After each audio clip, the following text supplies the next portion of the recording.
Hello, everyone. Welcome back to the Exploring Nollywood podcast. It's your host, Mimi. Yes, last episode, I was very excited to introduce him, and I'm finally going to introduce Okiki. He's a critic. I'm really in awe of his work. He has some very interesting takes on movies, some that I don't really agree with. So please introduce yourself. All right. My name is Okiki Adedite, and I think I just prefer Okiki though, because I don't want to make things hard for everyone. And I'm a critic, but I'm basically just a boy who happens to own a blog, and I write reviews. And all of a sudden, I became a film critic, what I've always hated, because I hate the job. But we thank God. Can you tell me how you started your Wow. blog? Okay, basically the blog started out as I say pet project. It was just basically documenting my hobbies and all that. And it was not until recently I realized when I need a job, I need an actual paying job. I'm deciding to turn this hobby into a profession. So, what is your Nollywood story? Like, how did you get introduced into Nollywood? Nollywood. My Nollywood story, of course, I'm a Nigerian and I grew up in Nigeria. So, Nollywood, my introduction to Nollywood is, of course, a matter of necessity. It had to happen because that was all we could watch. Growing up in Nigeria. So, yes, Nollywood was the industry that introduced me to filmmaking. That introduced me to film. So my film story started with Nollywood, and I'm talking about all of Nollywood, the Yoruba Nollywood, Kannywood, even the Igbo Nollywood. That was all we could watch growing up. Before we all became big boys and was like, hey, I can't watch Nollywood anymore. I want to watch Hollywood. I want to watch American movies. But before then, Nollywood was the beginning for me. What are your childhood favorites? And my favorites as a child growing up, I think I have more favorites in the Yoruba Nollywood section because yes, I'm a Yoruba boy. Yes, and if I want to talk about like the normal Nollywood, the English speaking Nollywood, why am I calling it normal Nollywood? Hope that doesn't offend anyone. But the English speaking Nollywood, I want to talk about that. I guess my favorites will be the comedies, the uh the comedies, the one man comedies, the Sophias, then the Aki and Popos, the probably the Mr. Igbos, because I was not the person who growing up I never took Nollywood seriously. So I wasn't the one who liked I wasn't the person who liked the figurines and the Kulia Lions, the movies that were considered deep and but Nollywood for me was basically just mainly about the fun that it brought into my life and the memories of happiness, just chilling with friends and just laughing about most of the things happening in there. So my favorites would be those comedies, and I wish their names were like really forthcoming right now, but I can't really bring them up. But in Yoruba Nollywood, I have one of the first that I can, one of my earliest memories of that would be Taiwo by Funke Akindele and uh, Femi Adebayo, and I also have the movies Odunlade Adekola did before now when he first started out, and most of those movies back then. Yeah. Oh, we don't really talk about the comedy side of Nollywood because most of the people that I do interview disdain comedy. They do not like comedy in Nollywood. Why do you? Well, as you said, it brings some fun into your life. But why do you enjoy comedy? Like most people would assume that the Osophias, the Mr. Ibles, the Ake and Popos, most people will assume that these are lowbrow. So why do you, as a film critic, see somebody that you like to sit down and examine a film? Why do you find them entertaining? Or is it just a case of mere entertainment and you just leave your head at home and just enjoy it?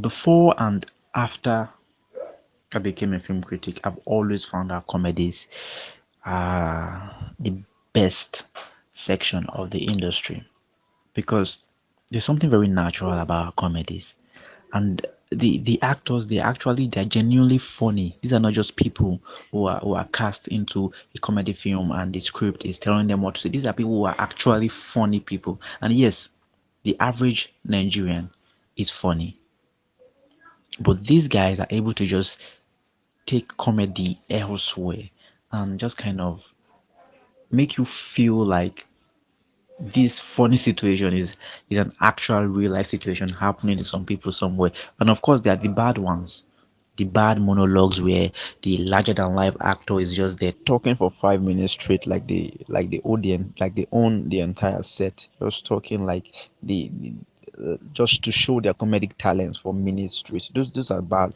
but really bad examples of our comedies. But aside that, this is a genre that every single star from old Nollywood that is still relevant today. This is a journey that they have passed through because there is something everlasting about comedy, something about Nigerian comedy that stands the test of time.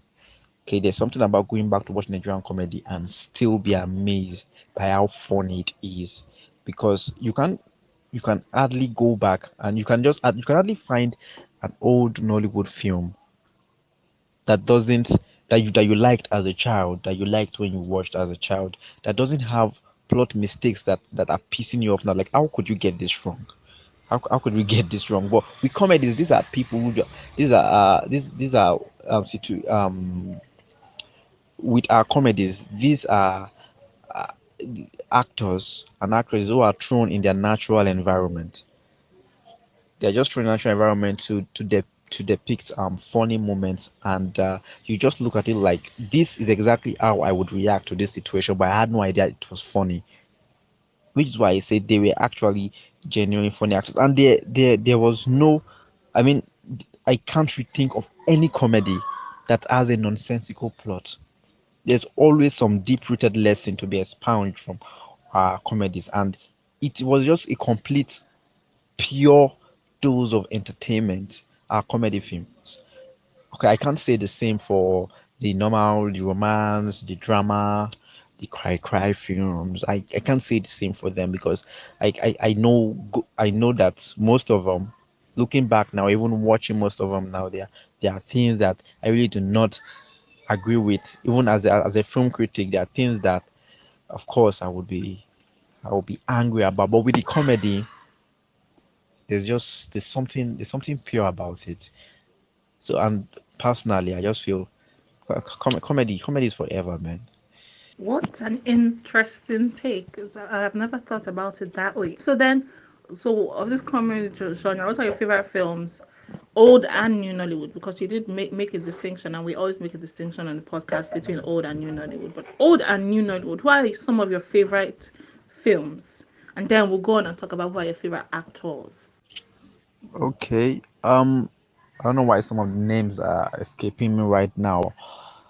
I Let me just start with New Nollywood, and I think there was, I think there's an episode in your podcast where I think someone said there shouldn't be disparity between old Nollywood, and I don't know if you had concluded on your blog that there wouldn't be, but I'm still gonna try to it now. So for New Nollywood, I'm just gonna mention a few that I really like. I like Our Moms at War, I like Wives on Strike, Elevator Baby, and I think I like Oluture a little bit, and the New Living in Bondage. And that's about it. I have issues with the rest, all of it. Oh, I think citation, maybe, maybe. Me and King of Boys. We settle our fight after I see part two. But old Nollywood, hmm, Isakaba. Yeah, I loved Isakaba growing up. I also think I liked, of course, the comedies, Akina Ukwa, and no, I didn't like Christopher in London. I just loved it because it was funny. I Then I like Jennifer, the original Jennifer movie, and Eminire. There's I think that would be Odunlade Ikola's first hit movie. Then the Alani Komolekon and Yes, I think that's all I can remember right now. Who are your favorite actors? You've mentioned some. Best actors. Okay, I'm going to mention these two actors that I really like. I just don't like the fact that they've grown up. I wish they were still. I don't know why I'm saying this, but I saw them in Moms at War. Alvin Abayomi and Bukola. Bukola. I've forgotten the last name. Yeah, the two kids in Moms at War. I saw Bukola in Oluture recent. I didn't even know it was her. And I was like, wow, this is you. I wish they kind of they took me back to high school, and I felt this is exactly how I want high school students to behave in Nollywood films. And yes, but aside that, I would do anything to watch Shafi Bello. I love Shafi Bello. I think I love yeah, I think I like Funke Akindele. And yeah, Akin Lewis is great. Bolanle Ninolowo. Like Odunlade Adekola, my number one. Why didn't I mention his name first? I love Odunlade Adekola, and I think most people will be really surprised about how much I love most of these guys than the guys in Hollywood, because I hardly talk about these guys, but I love them. I think they are good. I think they're really great. They just need better writers and directors that can clamp down their egos and just make them, perform actual performance, not showing off. So yes, I like these guys. Well, it seems well, that's a very interesting collection of actors there. Very interesting. Like, and at least you gave some love to our veteran actors and to our Yoruba actors. Like, we do not talk enough about Yoruba actors on this podcast. And one day I will get a certified master in Yoruba and we will discuss it. Until then, let's talk about your Nollywood dislikes. What do you dislike about Nollywood? Okay, anything. Okay. All right, Mimi gave me the go ahead. What do I dislike about Nollywood? I think I dislike the entire new Nollywood. I have issues with them, with how they think movies should be made, how their idea of what a movie is in this new age, and the fact that we just yes, I know everyone has complained about this. Yes, movies are just like they are just like how do I describe them now? They're like an all-star basketball game. Every big star should be in it, and everyone has complained about this. Everyone has complained about the fact that we're just talking about the wealthy, the suburban class, the top class. I mean, no one is talking at other areas. Every Nollywood film has to have rich people showing off their wealth. I know everyone has complained about this, and it kind of sounds maybe redundant right now, or I probably sound like a broken record, just repeating it.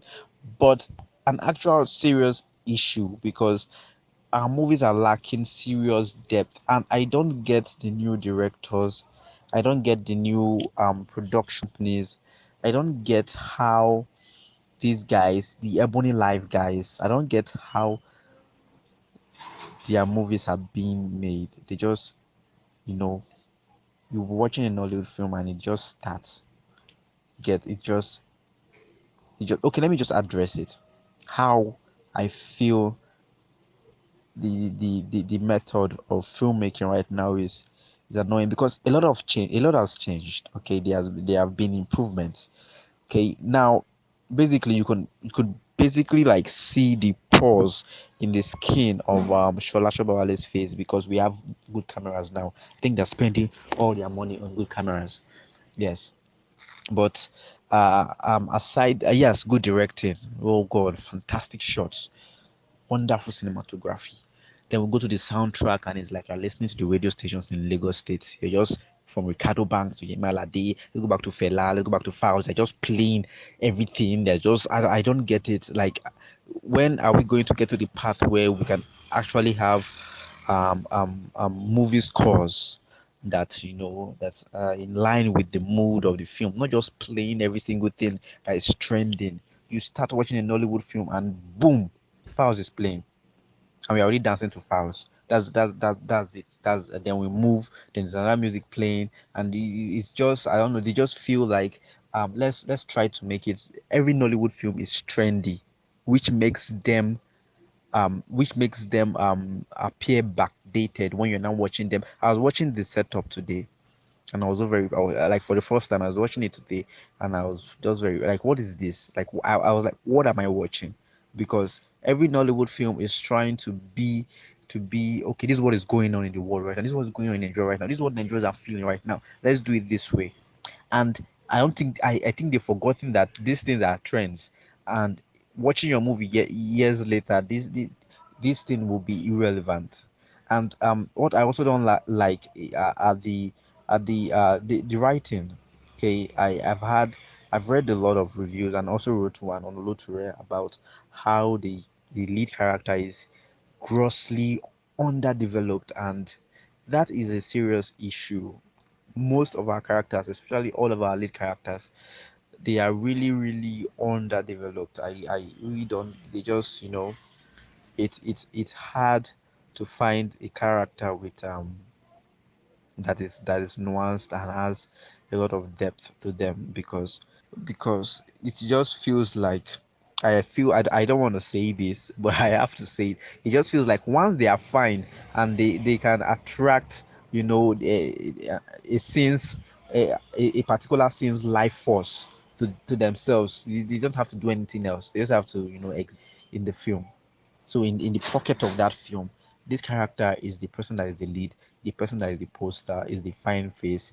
What about the rest of their life? What's happening to them? We just have a character that is really, really underdeveloped and does not can't even take the film forward on their own. We just have like watching King of Boys. Just Shola Shobawale's acting is probably the only thing that keeps the lead going, because imagine someone else in that role with that amount of backstory that was loosely told.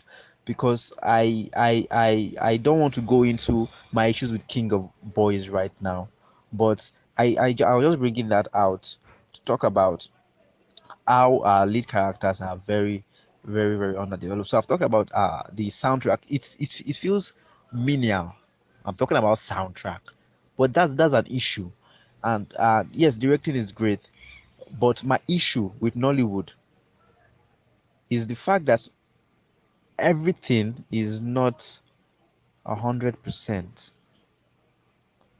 Okay, we could have a film where the lighting is good, the directing is good, but the actors are being ridiculous. A film where yeah, wonderful script, bad directing, everything is good, there just has to be something that's missing, and most of the things are missing. I was watching Living in Bondage, and the scene where, of course, this place, that the opening scene, it didn't need a torchlight, it was adequately bright. I could see everything. You get? So either the lighting is too much, or it's too small, or there is a dark room in a film, in a movie. The room is dark, but a character is claiming that the security camera caught them while they were doing something bad. It's just also the attention to detail. Yes, the attention to detail. It's annoying how I feel they don't rewatch their films. Attention, that's which is why I like Elevator Baby. A lot of people don't feel the same way I feel about that film, and a lot of people still call it Ni Yakim Lion's film. It's not his film. He was a producer on the film, but it's not his film. It's a Kigbe, what's his name, aka Mason. It's his film, and I feel we should give this guy a chance to just keep doing more stuff on his own, because people still some most of Naya Kimolayo's films, yes, they are great, wonderful directing, but they also have a lot of plot issues. They have pacing errors. There's a lot of inconsistencies in characters behavior, and most of his actors and actresses, they are too relaxed. They're not really committed to their roles. Maybe because our writers also are being forced to write movies that are fast paced. okay, let's just cut it short. Let's cut it short. Okay, let's show this scene. Let's show that scene. Let's show this scene. And just join it all together. So it's basically just cut, cut, cut, and just have together. Most of our movies are very annoying. I wish I the same way my thoughts on our movies is very very disorganized right now, and I'm just rambling and just throwing it because I didn't prepare to prepare for this conversation. That is how our movies are these days. It's just you are picking from the beginning, adding to the end. Everything is just mushed and just joined together. But we hope and pray it gets better, because I personally wish this is a trend. Yes, the current state of our movies right now, I wish is a trend, and in 5 years we'll be thinking, oh, remember when movies used to have bad writing and serious plot holes, and the only thing good about the movies is the fact that the directing and cinematography is just, is 100%. I hope and pray this is the trend, that we're just gonna get over all of this one day. Oh wow, you have lots to say, and you know what is? It's not. I won't even fault you.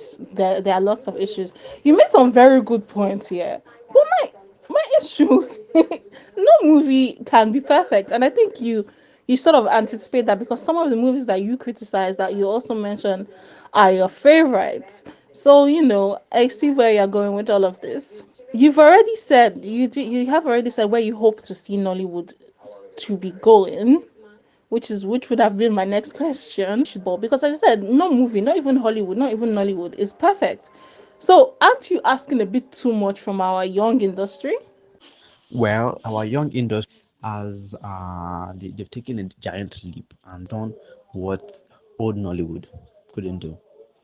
So we can't really call them young anymore. Especially, of course, they are young, but right now, thanks to the international endorsement, international entry into the industry, they are now playing amongst the big leagues.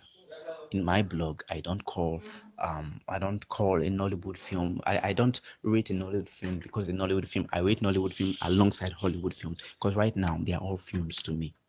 Now, I'm not really asking for that kind of perfection. Perfection. Nothing can be perfect, of course, but all I'm asking is for the filmmakers to be conscious of the fact that what they are making is beyond entertainment. It's beyond trying to please people at that moment.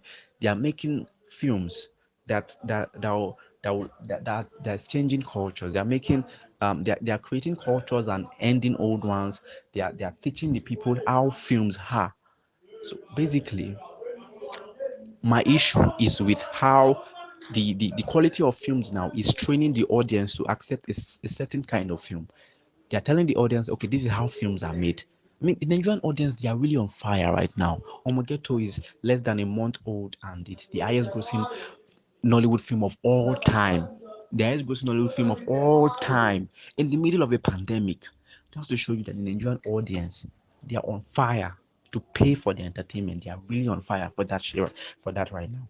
Now, if we keep making this kind of films, the Nigerian audience will think that, okay, this is how films are made.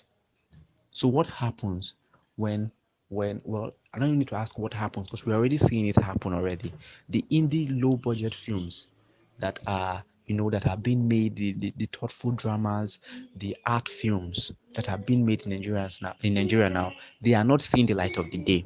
And whenever they are in cinemas, the distributors are giving them less and less screen time compared to the blockbusters with many stars. So now we will keep having very silly arguments about how most of our ridiculous films are not nominated for Oscars. That is how that's the knowledge. That's the level of knowledge the average Nigerian audience have. Okay, they see movies like The Wedding Party as gold mines. They see directors like Nia Kimolayo. I'm not saying it's bad. That they see them as the way Americans look at Steven Spielberg, Tarantino, and all that. And these directors, they are good, but I am concerned that they are not using their popularity, their their talents, their gifts, and their reach to create thoughtful films, films that will educate the Nigerian audience and let them know, okay, movie is beyond rich people. Rich people just came back from the abroad. It's beyond rich people and their life.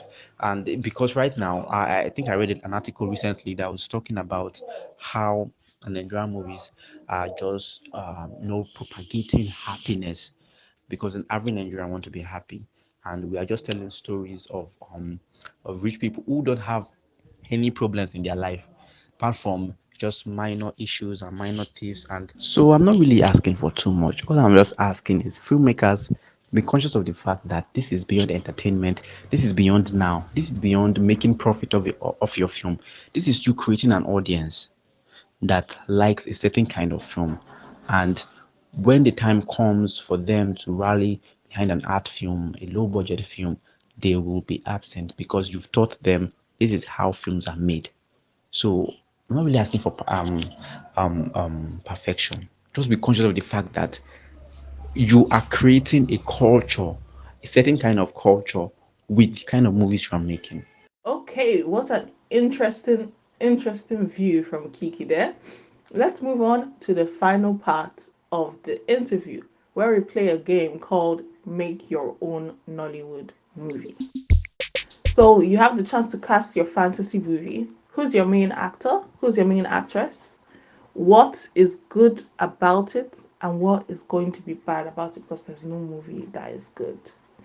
And what is the thing that people will say about your movie? Main actress Zainab Balogun, main actor Bolanle Nolowo or Odunlade Adekola. What would be good about the film? Well, my film, I would really like for it to be set in the future. Like, yeah, in Nigeria, but decades from now, like 2080 or 2090. And what would be bad about the film is that um, people will probably find it too ambitious for a Nollywood film, because it's not just set in the future. It's set in a future where women women are the higher sex. Okay, and yeah, we have a woman president, uh, and the menial jobs that have been relegated to men currently now, like in our present world, are now what men. Most men are now being, most men are relegated to being house husbands or doing a lot of menial jobs. So yeah, that's the kind of film I want to make. A film set in the future where women are in power, every single sector of the country. What an ambitious concept. I've actually watched uh I've actually watched a movie like that was set in the olden days time. It was a historical. So you know what, it might not be that hard to accept by Nigerians. Anyway, Okiki, thank you so much for talking to us on the Exploring Nollywood podcast. Hope to have you again. Also, can you please tell the listeners where they can find you? Thank you so much, Mimi, for having me. I'm really honored. They can find me on yeah, the blog. The blog is okikisculture.wordpress.com, and my mail is okikijeff@gmail.com. OKIKIJEFF at gmail.com, and the social media, Instagram and Twitter, is at the Okikijesu. Yeah, that's me for now. And we'll see you in the next episode.